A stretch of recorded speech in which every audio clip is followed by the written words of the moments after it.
بسم الله الرحمن الرحيم. السلام عليكم ورحمة الله وبركاته. بسم الله الرحمن الرحيم.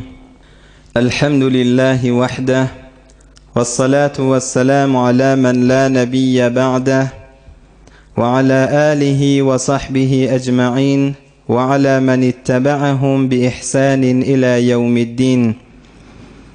أما بعد، أعوذ بالله من الشيطان الرجيم. محمد رسول الله والذين معه أشداء على الكفار رحماء بينهم تراهم ركعا سجدا يبتغون فضلا من الله ورضوانا سيماهم في وجوههم من أثر السجود ذلك مثلهم في التوراة ومثلهم في الإنجيل كزرع أخرج شطأه فآزره فاستغلظ فاستوى على سوقه يعجب الزراع ليغيظ بهم الكفار وعد الله الذين آمنوا وعملوا الصالحات منهم مغفرة وأجرا عظيما. صدق الله العظيم. Hürmetli başımızın tacı ustadlı, dil doğalı hazd edeli, yüreği imanlı yaş oğlallı, mümin musulman doğallı. Huday tebarek ve teala hemmenizin etyen taat ibadetlerinizi, Allah'ın dergahına kaldıryan kollarınızı, açyan ellerinizi, dininizden süreyim, dünyanızdan süreyim, içeri oğlanışınızdan süreyim, Huday tebarek ve teala'dan dileyen hayır dualarınızı, hayır maksatlarınızı Allah hemmenize nasip etsin inşallah. Huday tebarek ve teala emniyeti başımızdan ayırmasın, can sağlığı başımızdan ayırmasın, yurt parahatlığı başımızdan ayırmasın. Allah dini celeselere bereket versin inşallah. Resulullah aleyhi afdalus salatu vesselam bir mübarek sözünü aytyan: "Men isteva yevmahu fehuve mağbun." Haysi bir adamın iki günü deng bolsa, şol adam mağbun nidigi Türkmençelep aytsak bir bahal zadi arzan satıp göberdi, ýa-da bir arziş zadi baha kıymata alan adama mağbun niýerler. Yani iki gün deng bolýan adam bir arzişli gününü arzan satıp göberen adam ýaly. Ýa-da bir arziş zatlary baha kıymata alan adam ýaly. Bir olokon, bir geň, bir sir musulman dogalla, ýaş oglalla Resulullah aleyhissalatu vesselam iki heftäni gurrun etmeýe, iki ay deng bolýan adam gurrun etmeýe, iki ýyly deng bolýan adamy gurrun etmeýe, iki günü gurrun etipdi Resulullah aleyhissalam. Yani iki günü deng bolýan adam mağbun adam, bir arziş zadi bah kıymat bilen alan adam ýaly, yani utulan adam. İki günü deng bolýan adam şeýle utulan bolsa, iki heftesi deng bolýan adam näzire utulýa?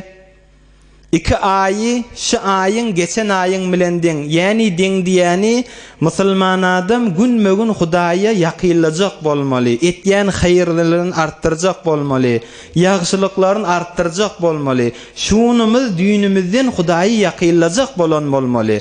Şu iki günü gurrun etipdi Resulullah aleyhisselam. İki heftemiz deng bolsa näzire bolmaly? İki ay deng bolýan adam näzire bolmaly? İki ýyly, şu ýylyň geçen ýylyň bilen deng bolýan adam näzire bolmaly? Bu gurrunle dursun, eneden dünýä gelen wagtynda ýalaňaç, eneden soňram dünýä gelen wagtynda ýalaňaç gelen adam, dünýeden geçen wagtynda ýene sogapdan, emeli salihden ýalaňaç gidip, omrunyň evveli başy bilen soňy deng bolýan adam nagat mağbun bolmaly. İki günü deng bolýan adam mağbun bolsa, omrunyň başy bilen ahyry täze eneden dünýä gelende de hiç tat ýok, ýalaňaç, dünýeden geçende de emeli salihden ýalaňaç gitse binäzire bolmaly. Hudaý şu günden hemmemiz saklasyn musulman dogallam. Hazreti Mahtumul İşan nagat awadan aýtdy: "Feragi dünýe diýişdir. Feragi dünýe diýişdir. Dişi görsen düýbi hiçdir. Jahanna yaman iştir. Guri gelip boş gitmek.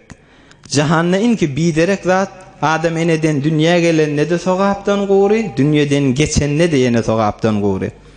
Yani umrumuzun gün gün, saniye be saniye, daqiqa be daqiqa, lahze be lahze musulman fırsatın qadrını bilmeli. Dünyadan geçen adamla qadrını bilye, emme peydası yok musulman doğun. Şu mahal fırsat baka, oturuşukla baka, Hudaya karşın bir qademi artık başarayan vaxtında şolon qadrını bileyliyin. Dünyada azazık peydanı ellenmeremizde qıynanyan insan biz. Dünyamizden sirim azazık bir peydanı ellenmersek qıynanyaz. Emme namazın bolmany, dehretin bolmany, ahirette adam ellenmerjek peydalar bir düşünse, bu qıynanmaly da hiç tat bol kaljakda. Şu mahal fırsat baka, Hudaý tebarek we taala hemmemizi eçerlemiz bilen bile qalan ömürlerimizi geçen ömürlerimizden hayırlı etsin inşallah. Emme Hazreti Abdullah ibn Mes'ud radıyallahu anh ikinci didari Resulullah aleyhissalatu vesselami evunça geçen celesede Hazreti Abbas'ın yanına duka, Kabe'nin yanına bir ahyalı bir adam gördük. Evvelin bar gören vaktimiz etti. Sonramızda bize aittiler. O bizim doğanımızın oğlu. Fakat 3 nefer volaqadanı bir täze dinin içinde 3 nefer olup ibadet etýärler. Yerin yüzünde şolardan başka adamla yok deyip Abbas aydypdy. Hazreti Abdullah ibn Mes'ud'a. Ol 3 nefer de Kabe'nin yanına gelirler. Hazreti Resulullah sallallahu aleyhi ve sellem Seyyidul Alemin enemiz Hazreti Hadice bir de bir kiçenrek oğlan matiyallarına, o da Hazreti Ali radıyallahu anh. 3 nefer olup Kabe'nin yanına ibadet edip duran vaxtlarını Hazreti Abdullah ibn Mes'ud evunça gören vakti. Emme ondan sonra Hazreti Abdullah ibn Mes'ud Uqbet ibn Abi Muayt diyen adamın davarın makbi ötti. Mekke'den daşarda gezip yören vaxtında bir näçe dawarly bilen şu Uqbaň mallaryny Uqbaň de gurrunleri geçti. Resulullah aleyhissalatu vesselam'ın mübarek yüzüne dosundan sirim ağzynyň nejes suwun Resulullah aleyhissalam'ın mübarek yüzüne tüýküren adam. O da Bedir jenginde esir bolup soňra bir helak bolup giden adam. Şoň dawaryny Hazreti Abdullah ibn Mes'ud kuntu ar'a ganaman li Uqbet ibn Abi Muayt. İkinci didari ve Müslüman bolýan ýagdaý Hazreti Abdullah ibn Mes'ud'un Uqbet ibn Abi Muayt'ın dawaryn makby ötdim diye. Düzde Mekke'ň dewarygynda Femerra bi Rasulullah sallallahu aleyhi ve sellem ve Ebu Bekir'in. Men düzde gezip ýören wagtymda Resulullah aleyhissalatu vesselam bilen Ebu Bekir Siddiq men üstümden geçdiler. Yani düze garşyn Mekke'de eziyet zat köfelen wagtynda Hazreti Ebu Bekir Siddiq bilen Resulullah aleyhisselam Mekke'nin adamlarının eziyetine cıdamani Mekke'den daşarik çıkan vaktimiştik. Belli ýagdaýlar bir ýadawly ýagdaý Resulullah aleyhissalatu vesselam bilen inni şo taada sataşıp gurrun etjekler. Ebu Bekir Siddiq ikisi Mekke'den daşarik çıktılar. Belli bir eziyet görünüpdirler. Ýadawlyk ýagdaý bularda batdy. Şo wagtda Resulullah aleyhisselam maňa aýtdy: Ey oğlan, ten ýanynda bir süýt barmy? Biz suwsak gelýäs, bizi bir suwarar ýaly. Ýanynda bir süýdüň barmy diýdi. Men aýtdym: "Faqultu inni mu'tamanun alal ghanam." Dawara ba, süýt de ba, ýöne bir dawarly men ýanymda amanat diýdim. Şunu aýdan wagtymda bula qyynanarmyka, qyyn werermika diýdim. Emme ýüzleriň gözlemde hiç gaşlarda çitinmedi. Bir-birini göz zakadan aýtam ýyljaryp, men süýtba ýöne men size berip başarjakka, men elimde amanat diýemde, bula qyynna görmedi, narahat da bolmady, gaşyna çitmedile, bir-birini gözlep gaýtam bir forum begenýän ýaly boldular. Şo wagtda Resulullah aleyhissalatu vesselam maňa aýtdy: "Fehel min şatin lem yenzu aleyha'l fahl." Onna bir dawar barmy sen ýanynda? Sürüň arasynda bir dawar barmy? Üstüne erkek zıngmadyk bolsun. Süýdi bolmadyk, üstüne erkek zıngmadyk, mal bam, dawar bam şulaň arasynda diýdi.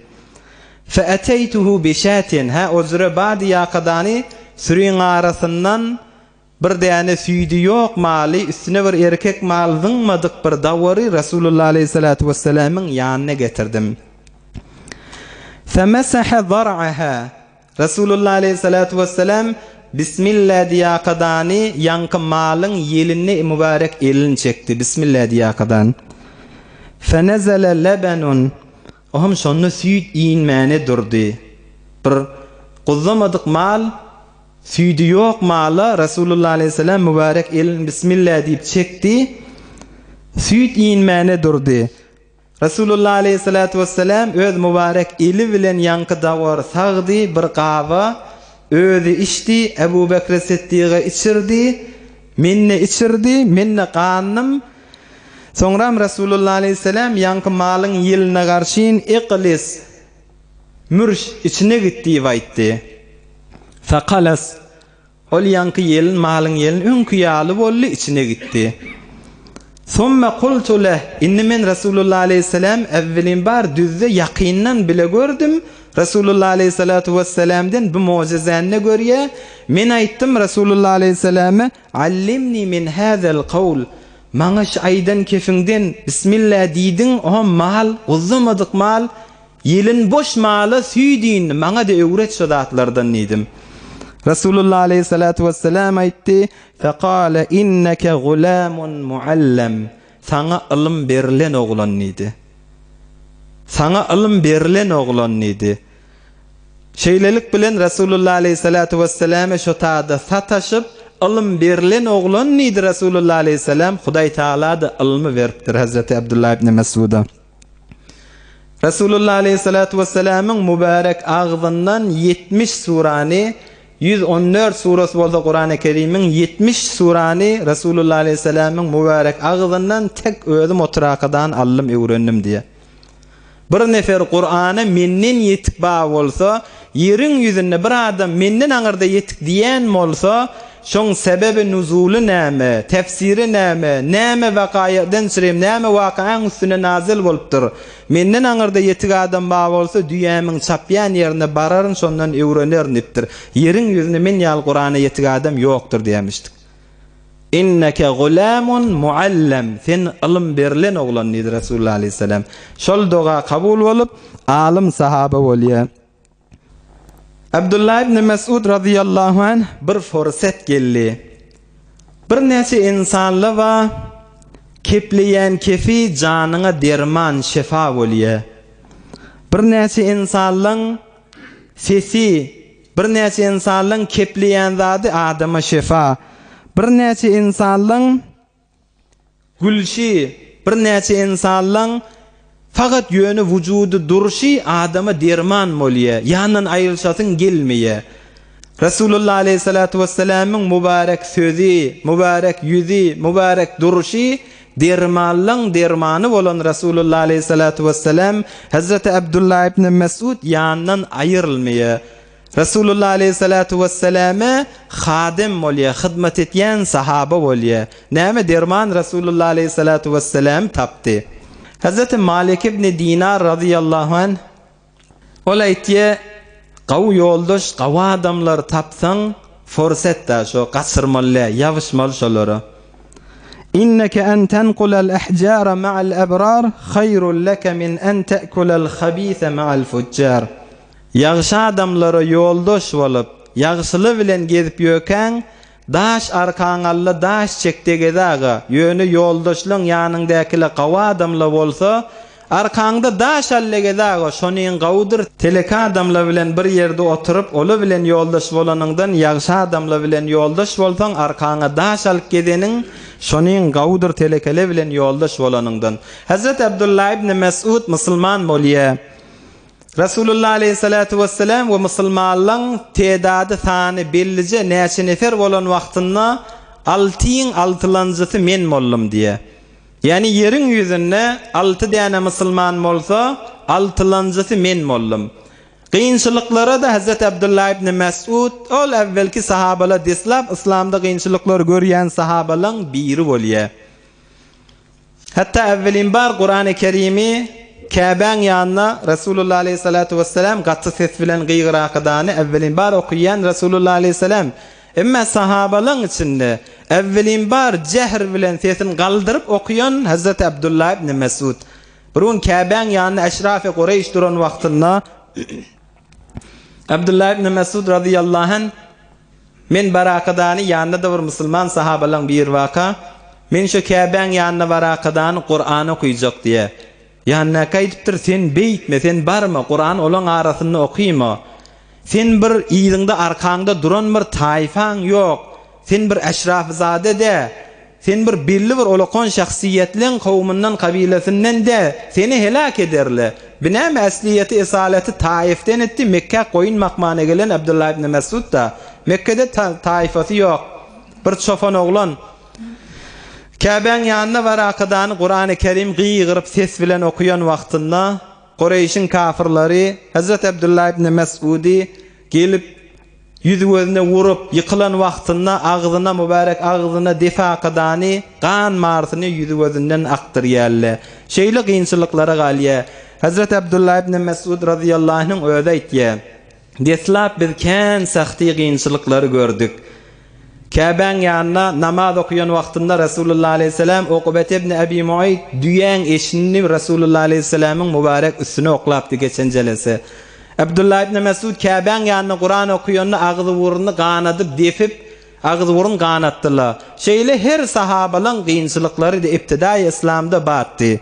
Emma bir gün gelli o günden meylek İslam'ın ve Müslümanlığın izzeti gün artıp başladı. Subhanallah. O gün Hasanke Abdullah ibn Mesud radıyallahu anh aytiye ma zilna a'izzeten munzu aslama Umar radıyallahu anh.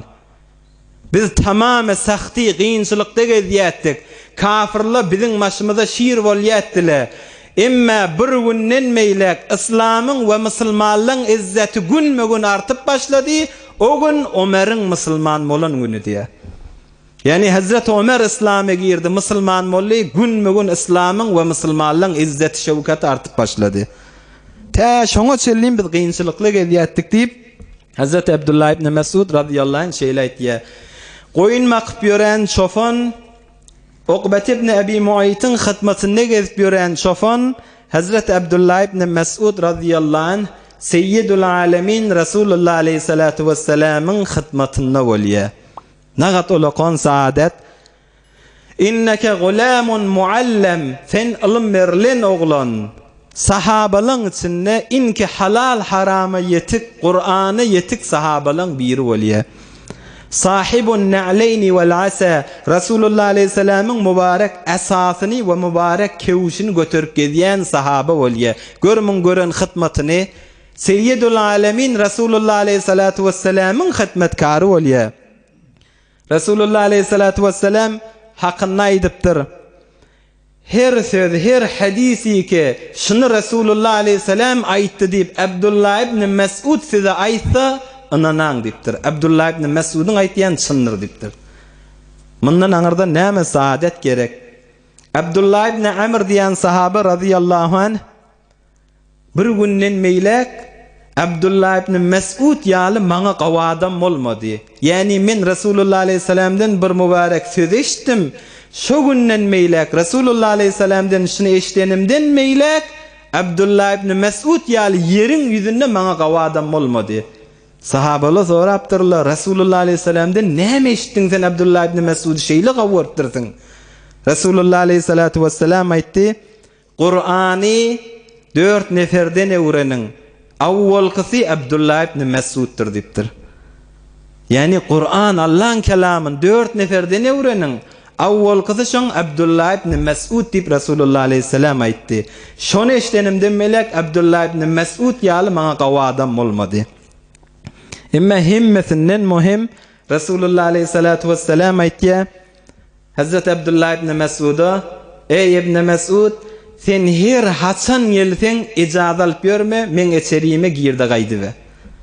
Seyyidul Alemin Resulullah aleyhissalatu vesselam'ın mübarek öýüne Abdullah ibn Mesud icazat gerekkämişdik. Hatta Hazreti Ebu Musa Eş'ari radıyallahu anh aýtdy men Yemen ýurdundan gelen wagtymda täze musulman bolup gelemde Abdullah ibn Mesud bu gadri rahat Resulullah aleyhissalatu vesselam'ın mübarek öýüne girip çykýatdy. Men fikretdim bi ehli beytden mikadidim. Bir yöne sahabalan birde Resulullah aleyhisselam'ın ehli beytinden mikadib şeyle güman etiyatdim. Bir kadri rahat girip çıkıyattı diye. Hazreti Abdullah ibn Mes'ud koyun makıp yören Abdullah ibn Mes'ud Seyyidul Alemin Server-i Kainat Resulullah aleyhissalatu vesselam'ın hıtmatına volya. Mınnan meylak alim sahabalan biri ol. Huday Teala adama tevfik berse, Huday Teala iman nesip etjek bolsa, Huday Teala rahmet gafsın bendäge açjak bolsa, bir zat demişdik musulman dogolla. Görýän bir kafir adam İslam'ın aleyhine işläp ýören adam Allah tevfik berýär. İslam'ın zettine işläp ýören adam ha umrun İslam'a ters bolup düşman bolup gelýän adam. Soňram görseň İslam'a arka bolup musulman bolup imanı zähmet çekip başlaýar. Hudaý Taala tevfik berjek bolsa yürekli Allah'ın eline Hudaý Taala bir lähzeň içinde beýlekde düňdürip bilýär. Hudaý saklasyn, ýok, kafir adamda imany salyp bilýär. Ya bir günahkar adam ay näçe ýyllap şaýat namaz dähreti bolman ýörendir. Soňram görýän Hudaý Taala maňa bir toba nesip etdi. Bir gawa adamlardan bolýar. Ozul mescit medrese hiç bir halal haram şaýat saýgyrman gelip ýörse bir formakdyr. Görýän Hudaý Taala maňa bir tawfik berýär. Allah'ın tawfik berenden soňram kepter bolýar bir mescitde.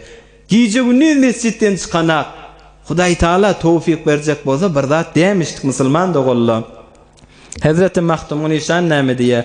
Allah iman veren bendeler imandan ayırmasın, iman vermedikleri de Hudaý Taala iman tawfigini nesip etsin inşallah.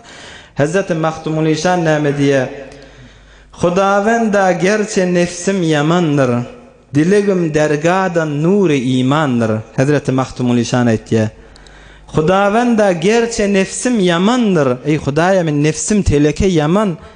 Dilegim dergadan nuri imandır. Hudaýa sen dergaňdan dileýän zadymyz nuri iman. Allah imandan ayırmasın. Näme? İmanı bolmasa adamın etýän işleriniň hiç peýdasy ýok. İbn Jud'an diýen jahiliyet wagtda bir sahy adam mamışdyk. Hazreti Ebu Bekr Siddiq radıyallahu anh'ın peseremularından. İbn Jud'an beter bir sahymışdyk. Hatta bir sahavatinden bir gişlik zady gurrun edellerine hemişe Mekke'n garip kasarlaryny gözläp gezýär. Bir günüň özünde Şam'a garşyn 2000 däne 2000 diýäni iýerýär, 2000 diýe kerwen bolup gitýär, tamam üstünde buğday, talhan, ýağ, şoňa meňzeş tamam mewat gazay 2000 diýe bolaqydany getirýär şotadan. Käbäň döwründe 2000 diýen dakyk goýupdyr. Emma jahiliyet wagtda bi 2000 diýen ýüküni bir adam tutupdyr Käbäň defesinde günne gygyrýarmyşdyk. Ey Mekke'n ehli, araňyzda ihtiýaجy ba adam gelsin, İbn Jud'anyň malyndan alyp gitsin, 2000 diýen ýükün paýlapdyr Mekke'n adamlaryna. Şüzre bir sehavetmend adam, emma iman ýok. Enemiz Hazreti Ayşe şaýdyp duran gurrunum İmam Müslim'in rawayati. Enemiz Hazreti Ayşe aýtdy: "Qultu ya Rasulullah sallallahu aleyhi ve sellem, İbn Jud'an Hazreti Ayşe'nin de emulary bolýada. Ya Resulullah İbn Jud'an şujra bir garip gasar gözleýän adam etdi, sele rahmet ýan adam etdi, beter ýagşy adam etdi. İbn Jud'anyň ýagdaýy näzir bolýar ya Resulullah? Musulmana bolmady, iman girmedi, iman nesip etmedi. Emma şoň eden ýagşylyklary näzir bolýar ya Resulullah diýip enemiz Hazreti Ayşe radıyallahu anha soraýar.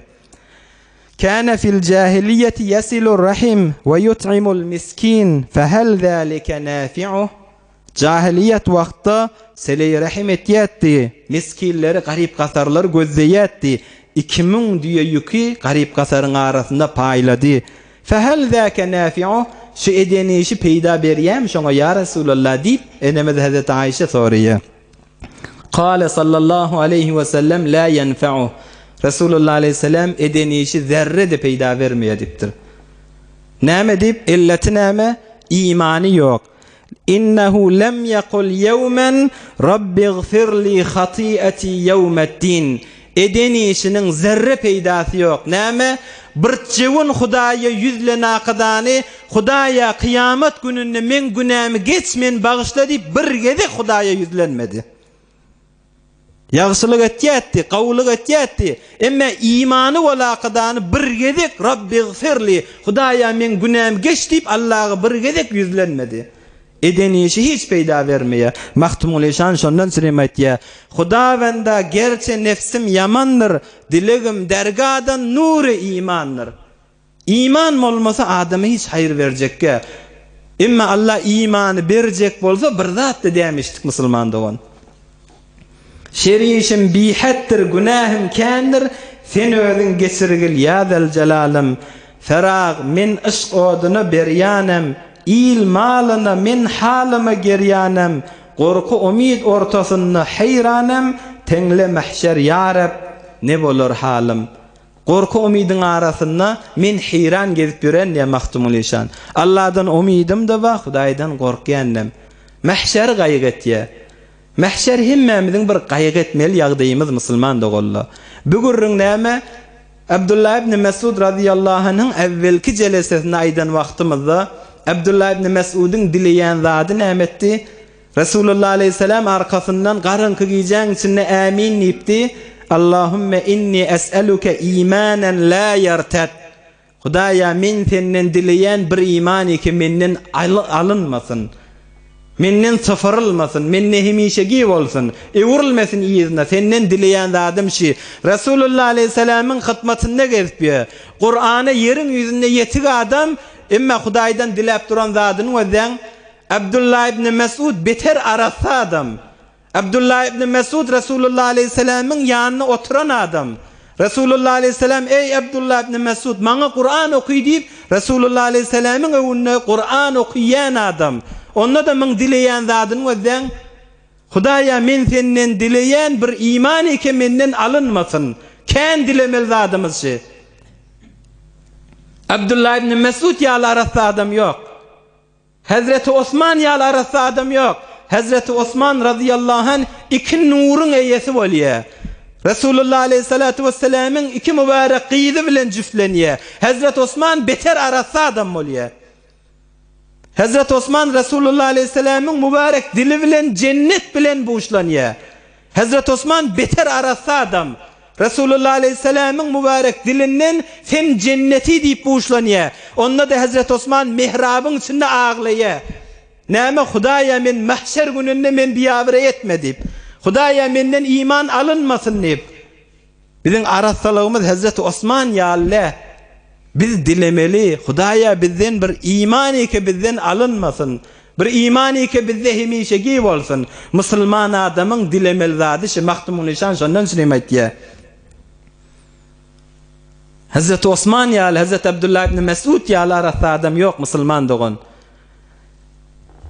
Korku umid ortasında hayranam dedi mahtumul eşan. Benden bolmaly ýagdaýdyr şi. Şozra mübarek sahabalar İbn Mesud ýaly korkyň arasynda umidler da var. Umidi üzmelle bende hemişe umidin arasında bolmaly.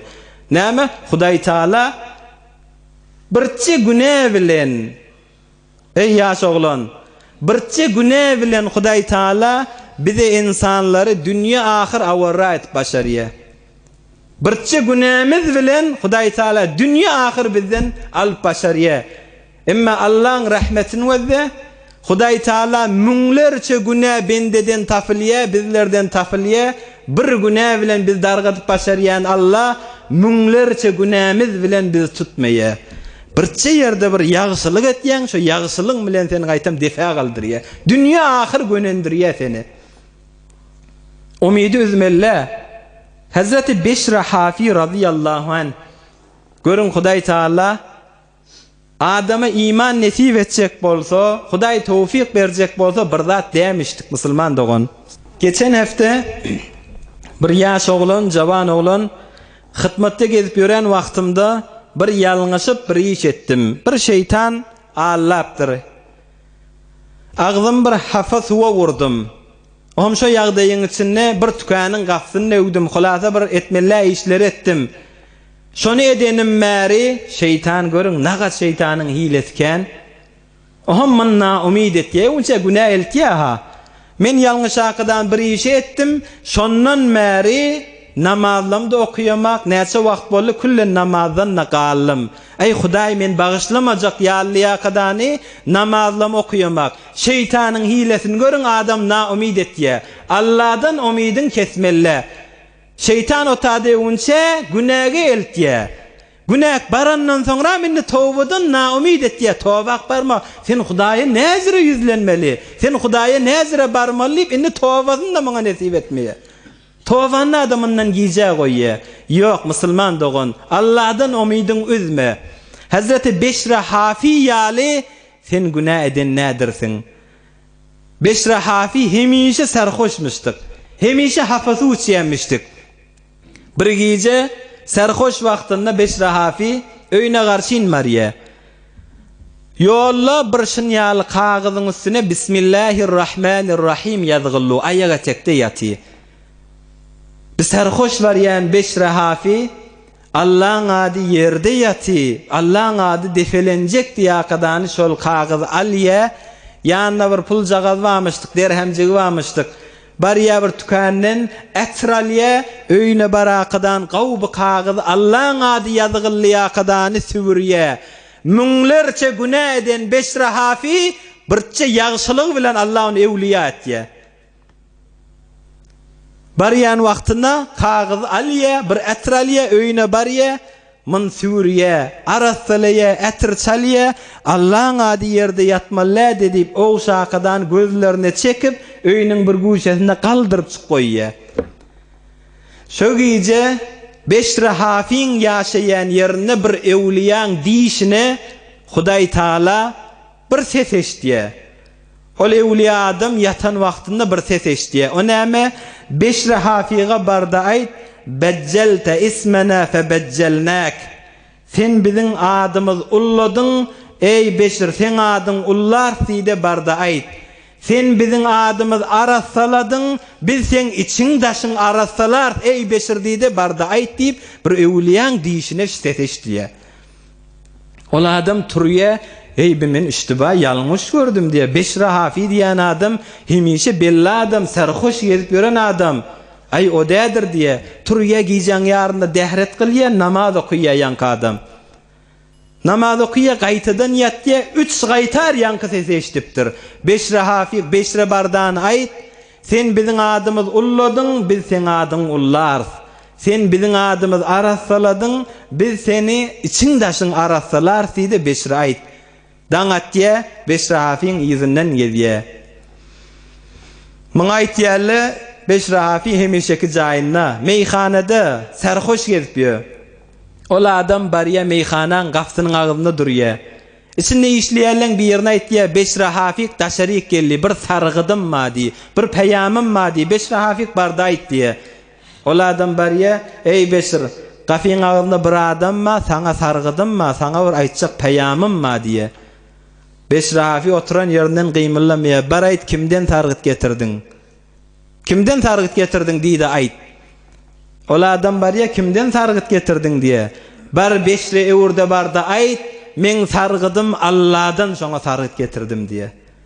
Ola adam bariye ey Beşir, sana Allah'dan sargıt getirdim diye. Peyamın Allah'dan diye. Beşre Hafi şotadan kafin ağzında yurt diye bariye. Allah'dan neme sargıt getirdin bana? Allah menden qahardadır hi diye. Ola evliya adam aytıptır, yok. Allah senden hoş bolupdur, bir eden işin bolmalıya.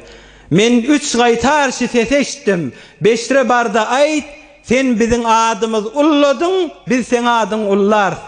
Sen bizim adımız arasaladın, sen içindaşın biz arasalar deyip, men 3 gaytar şifet eşittim diye. Beşre Hafi'min eşten vaktinde kimin haber var? Bir vara yolla bariye taptı, Allah'ın adını arasaladı, hiç kimin haberi yok.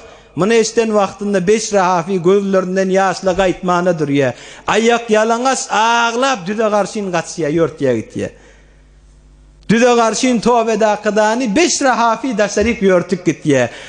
tamam ömrün günäde geçirip ýören 5 rahafi birçi ýagşylygy bilen Allah ewliya etýän Allah seni meňde Hudaýymdyr. Bir gezek ýalňyş etdiň diýakydan şeytan naumid etmesin.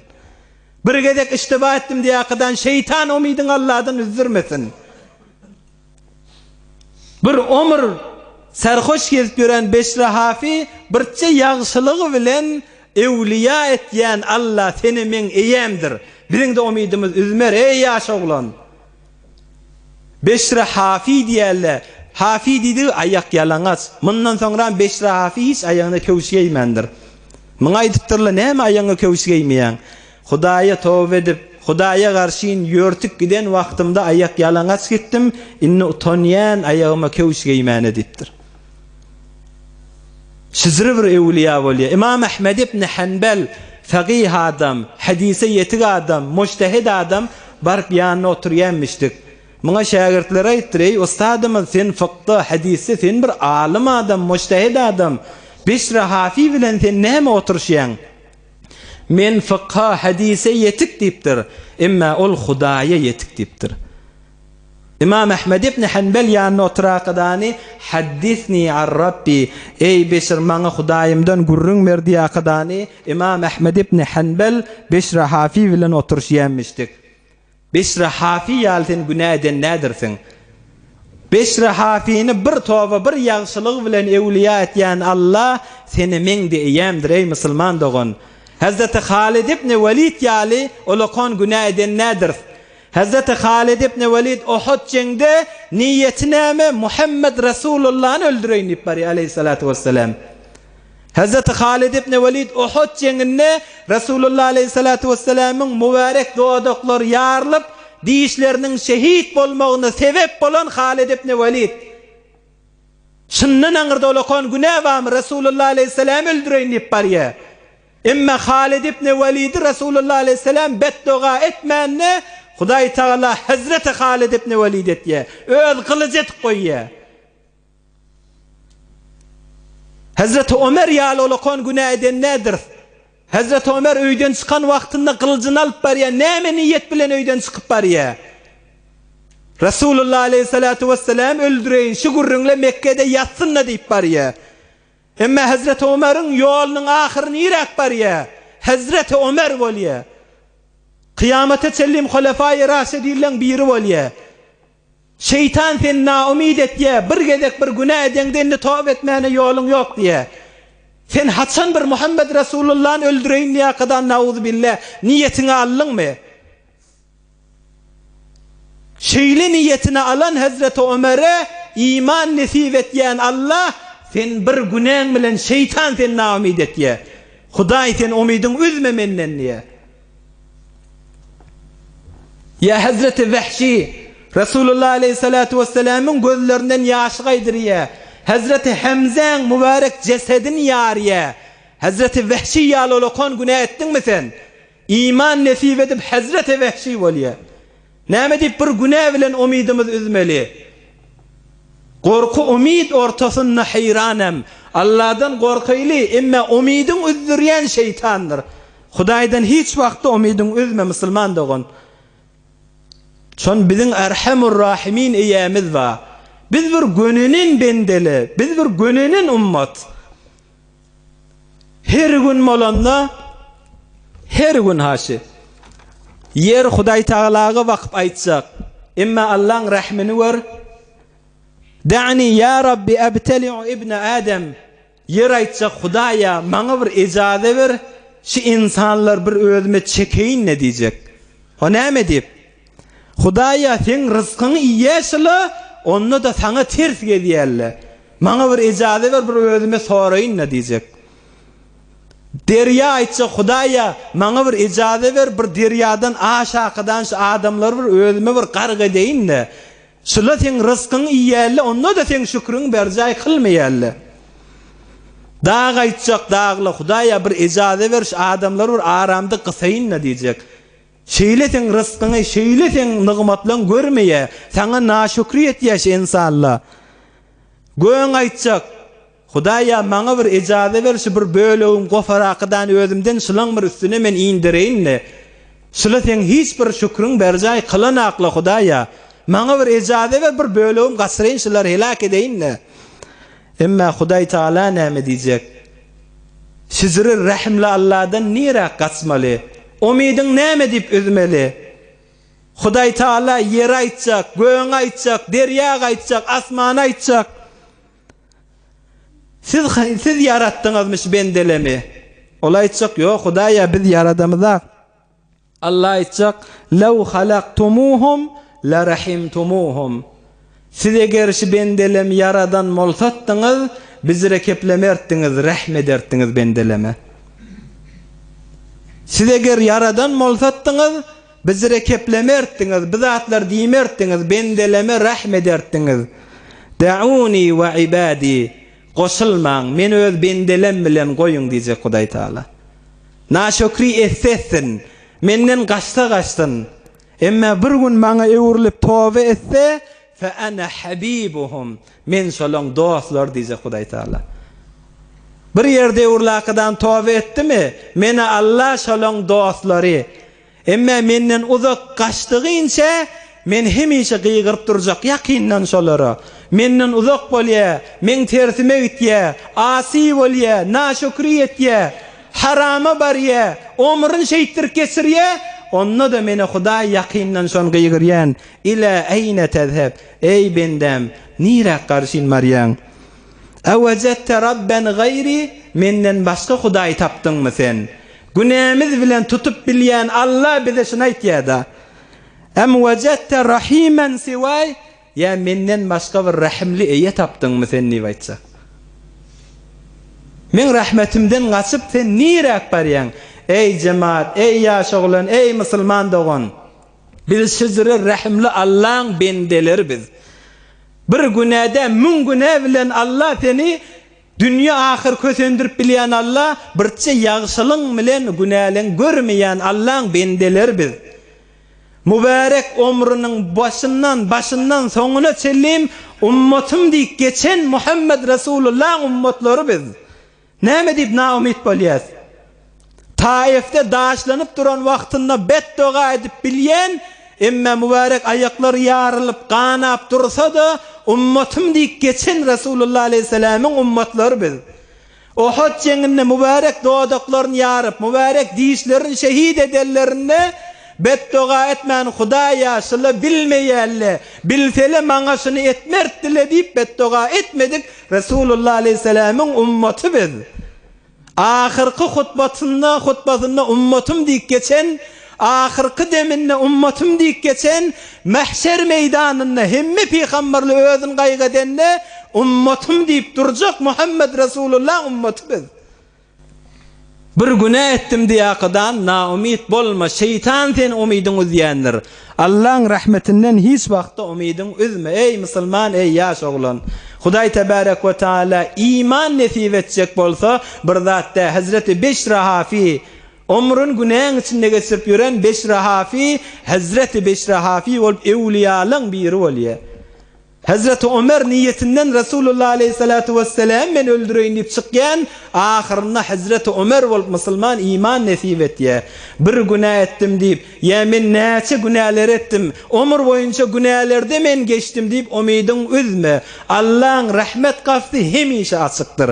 Hudaý tebarek we taala hemmemize iman verip, iman verenlerden imanı almasın inşallah. Hudaý tebarek we taala aýdan eşdellerden kabul edip, geljek jeleselere Allah hemmemiz saglyk bilen ýetirsin inşallah. Bir mowzuň jembendi etsek, Hazreti Abdullah ibn Mes'ud radıyallahu anh, goýun makburan Abdullah ibn Mes'ud, Okuban hytmatyna bolup ýören Abdullah ibn Mes'ud Resulullah aleyhissalatu vesselamyň Seyyidul Aleminiň hytmatyna girýär.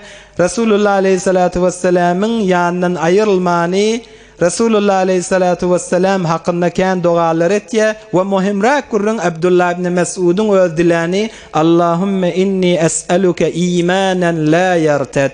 Hudaýa men senden bir iman dileýän, bizden ewrilmesin, bizden alınmasın diýende Resulullah aleyhissalatu vesselam de amin ýaqadan arkasından amin aýtdy. Bizler Hazreti Abdullah ibn Mes'ud ýaly arasynda bizleň boýnumyzdadyr gadim köneli Hudaýa awwal dem aman, ahir dem iman diýip kän aýtýarmyşdykly. Allahdan kän dileýliň, Allah hemmemize imanymyz dünýede ýaşap ýokak, ahir demimizde kıyamet gününde de yoldaşımız etsin inşallah. Vesselamu aleykum ve rahmetullah ve ahiru da'wana enilhamdülillahi rabbil alemin. Ötellin ruhşat bolar ýaly bir elhamdülillah kulu vallahu ahad. Oqyberin. برای مشاهده ویدیوهای بیشتر به کانال یوتیوب سخنرانی های علمای ترکمن سر بزنید، مشترک بشید و منتشر کنید، اجر ببرید.